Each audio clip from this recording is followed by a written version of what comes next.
কোথায় গেল? ভাই কি করছিস সেখানে দাঁড়িয়ে দাঁড়িয়ে? ওরে ভাই, খাওয়া দাওয়াটা খুব বেশি হয়ে গেছে বুঝলি তো, পেটে লাগছে। কি করি বলতো? ও বাবা, এই গ্যাস! খুব জোরে পাচ্ছে ভাই। তা তুই তো খেয়েছিস কেন? কম খেতে হবে, এত খেয়েছিস কেন তুই? তাহলে বল। একটা কাজ কর, শোন তুই চ নিচে চ, নিজে একটু শো, দেখবি পেটের ব্যথা কমে গেছে। আচ্ছা তুই বল ভাই, মটন কষা, গলদা চিংড়ি, তারপরে এই গুড়ের রসগোল্লা, হ্যাঁ এগুলো ছাড়া যায়? তুই বল। খেয়ে নিয়েছি ভাই, কি করে বুঝবো আমি পেটে লাগবে? তখন খিদে পেয়েছিল, খেয়ে নিয়েছি, এখন তো পেটে লাগিয়ে। ভাই কিছু ব্যবস্থা কর ভাই, কিছু ব্যবস্থা কর।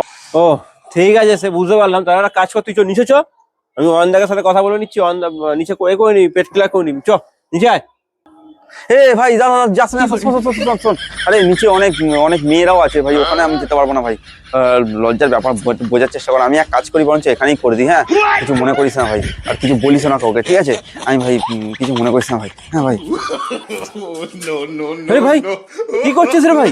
আরে কি করছিস? আরে ভাই কি করছিস ভাই? কেস খেয়েছে রে, আমার তো এখানে থাকাই যাবে না।